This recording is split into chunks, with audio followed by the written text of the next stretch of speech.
What's up, guys, and welcome back to another edition of 2Gen Sports Cards. Today we are selling at a card show. Yeah, so it is, May 18th. It's about 7:15 a.m. We are selling at the Liberty, Missouri card show this morning, which is, about 30 minutes away from us. It opens at 9, so we'll have about an hour and 15 minutes to get set up. We are excited. You're excited, Max. What are you looking forward to? What are you hoping to have happen?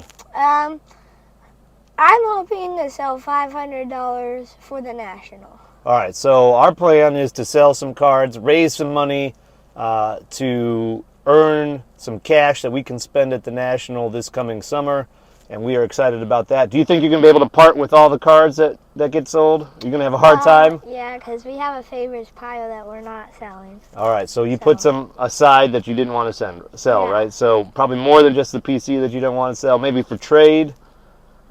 Okay. I think it'll be an interesting time. I'm just looking forward to having some fun. We've never set up at a show. Should be fun. Good experience for us. Good negotiating experience for Max.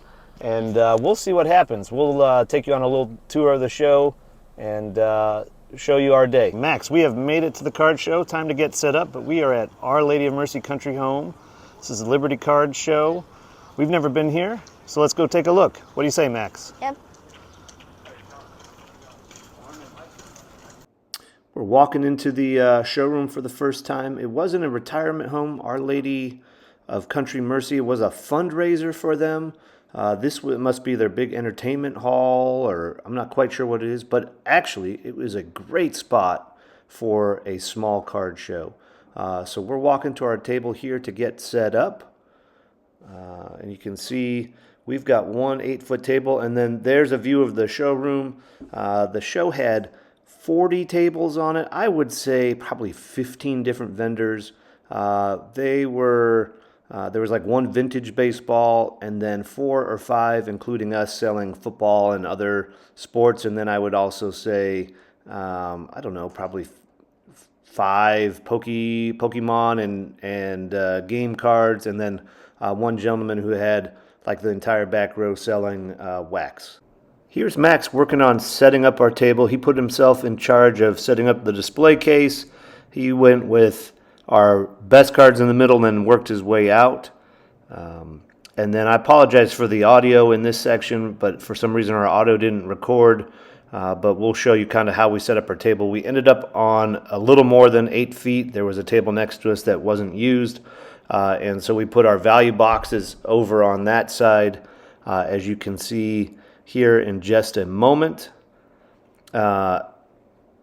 We spent a fair amount of time organizing our value boxes.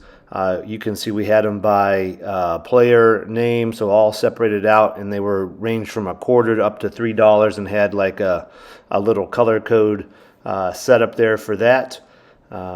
And then we had our display case. That was compliments of Max's grandfather, Gary. So big shout out to him for hooking us up with that display case for our show.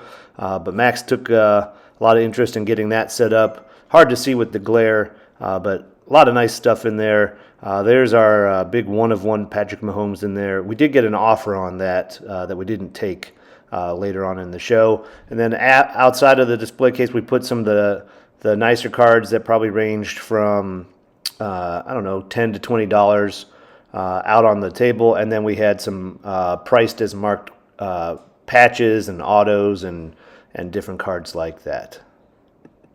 In the next section of the video, we're just going to highlight some of the deals that we made and kind of show you what cards we sold. So the first card we sold was the Chase Brown that we bought for $4.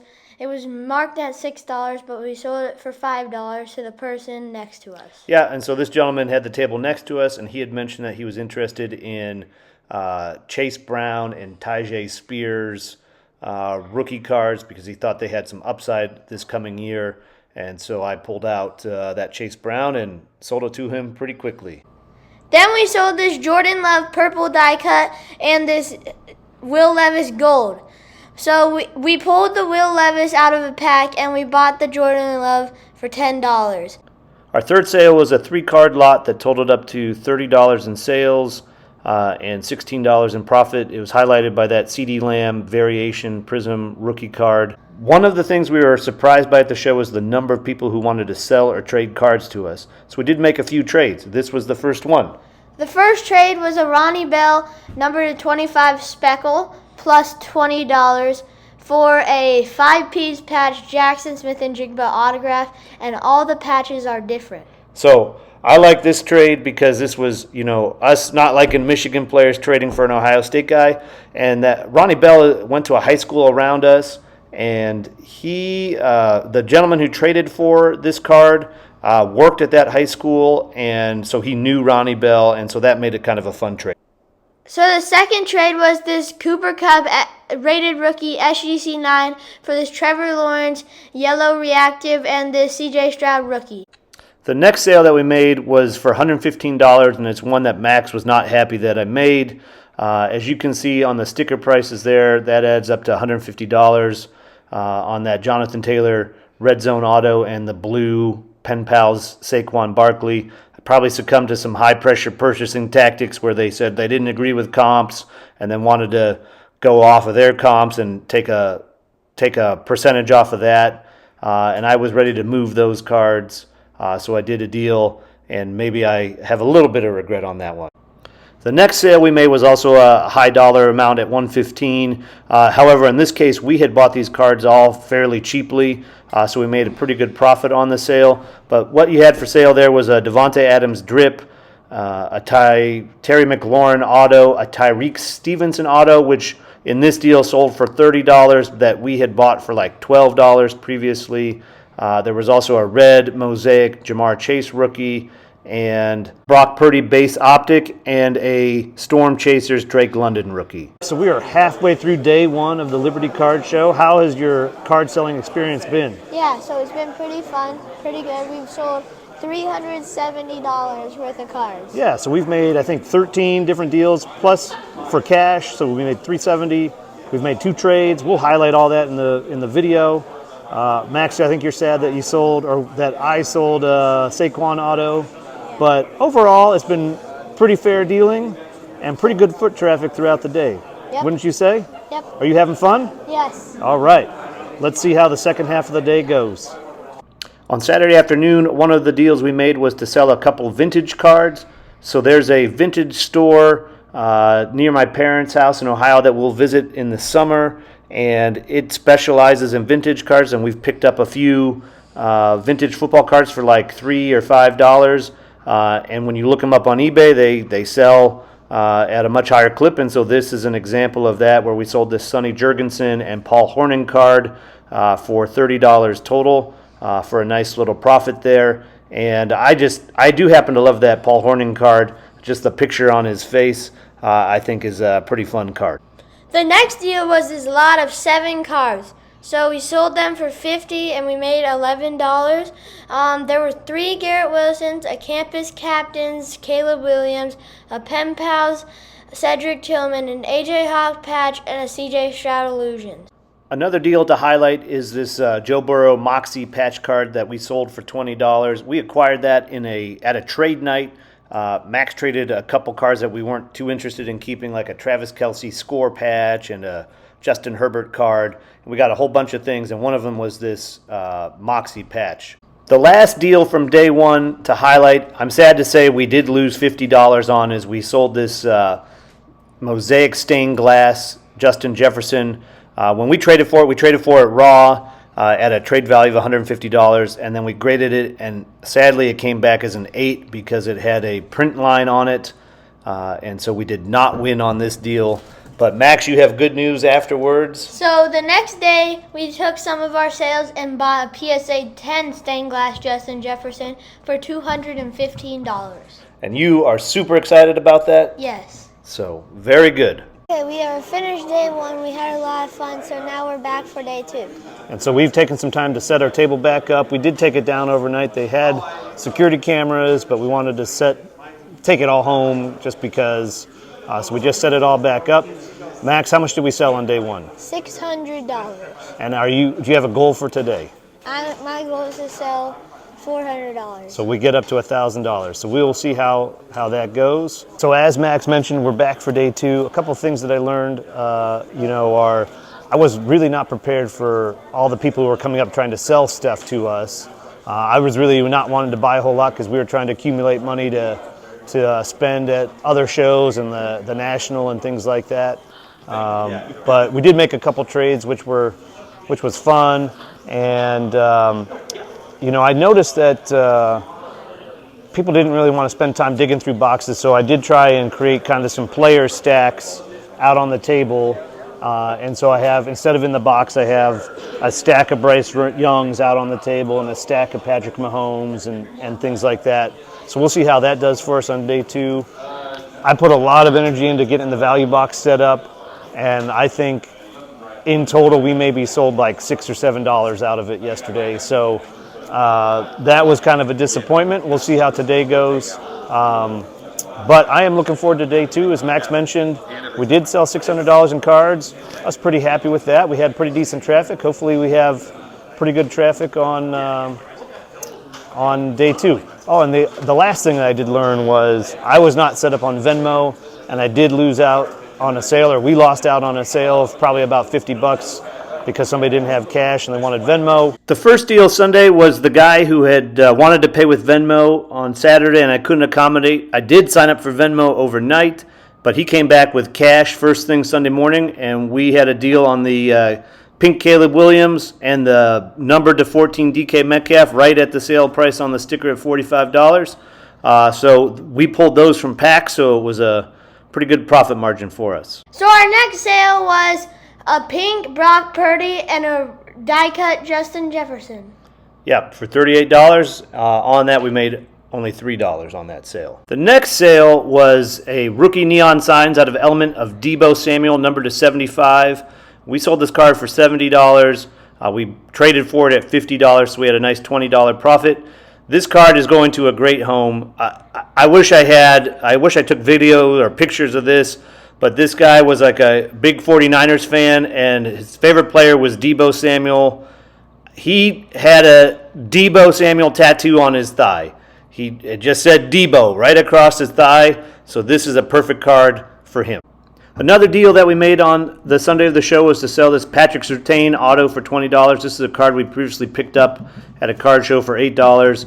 I think one of my takeaways with this and another card, we sold a Jaylen Warren card on eBay previously that we bought for $1, is finding rookie autographs. Those seem to sell, and you can just kind of wait for the players to pop a little bit if you can get them cheap. So our third trade was we traded a clearly Donruss Jamar Chase rated rookie PSA 9 that was $15 trade value for a CJ Stroud, which was $20 trade value, but it was in pretty good condition, so we thought we could grade it, and if it graded a 10, it would be a $115 card. The next deal was this Kyler Murray rookie rising purple PSA 9. We got it for $9 and we sold it for $27. Our last sale of the show was to sell these 2 CJ Stroud inserts. I was a little torn on whether I should sell them, but since they're basic inserts, I don't think they're going to hold a ton of value long term. We did pull them out of packs, and so the $25 sale price meant we did okay on that sale. We didn't want to show every individual deal, so these are some of the deals we didn't show. In total, we sold $925 with a total profit of $287. So we wanted to end the video just highlighting a few of the things that we learned throughout the weekend. And so the first one is, and you've heard it throughout the video already, is we needed to be set up on an electronic form of payment. There were 3 or 4 people who wanted to pay with Venmo, and I wasn't set up for that on Saturday, and I could have lost some sales with that. I did get set up Saturday night, so I was ready for Sunday. I should have done that before the show started. Okay, then 8 feet goes very quickly. You need to strategize on how you organize your table, and we did not do that, so we actually used half of a table for our value boxes. Yeah, so we really needed like 10 or 12 feet. And so if you are setting up for the first time, know what you have and think about how many tables you want to have for your setup. Okay, then be prepared for people to try to sell and trade you cards.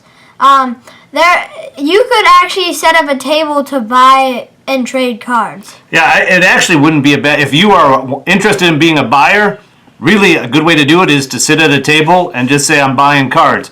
There were all kinds of people who came to try and sell us cards. I will say there were a lot of kids who want to come and try and get a good deal and trade up in cards, and you have to be able to politely say no. And another dealer told me, hey, you really got to pay attention to the condition of the cards that some of the kids have, because they don't know yet on how to take care of their cards, and so they may have some beat up corners. So something to watch out for. But we weren't prepared to buy. I didn't bring cash to buy. I didn't really want to spend the money we were making to buy. But in the future, I might reconsider that, and it would be a good avenue to buy cards. Another one is there are some people who do this often and are pretty shrewd at negotiating. And so a couple people tried to bundle a bunch of cards together and then say they didn't agree with my comps, so they wanted to reduce the price, which was fine. I kind of priced them to take some reductions, but then they wanted to take a percentage off of what we had agreed to, and that was tough. And so I got caught in one deal and I did pull out some cards of the deal. You just got to be prepared for that and know how you want to handle that situation. The next thing would be I spent way too much time setting up our value boxes. Nobody wanted to shop in them. And maybe over the course of the weekend we sold $20, $25, and I spent hours and hours and hours getting those ready. So I would advise you not to spend any time on value boxes, and maybe not even have them out, depending on your setup. Okay, then it's not bad being at a small show. I think it's actually better because there was only like 4 people selling football cards, so there was a lot more people that were going to buy from you because you don't really have that much challenge to sell against other people. Yeah, I think what Max is saying is right. When people go to a card show, they want to buy some cards, and if there's only 4 other tables selling football cards, they may find something at some of those tables, but chances are they're going to buy something at your table as well. And so, I think for us, where we're at, I think setting up at some of the smaller shows is probably a good spot for us. Maybe in a few years, if we build our collection more, we'll go to some of the bigger shows. But for now, I think we'll stick to some of the smaller shows. We'll see. But it was really good. The last thing that I would say is it did seem like people didn't want to go through boxes, like even the priced is marked patches and autos. And so the more you can have your cards out on a table, I made the second day little stacks of all the Patrick Mahomes cards I had in top loaders, all the CJ Strouds. People seem more interested in picking up that small stack and going through that than going through the boxes. I don't know. I like to go through boxes.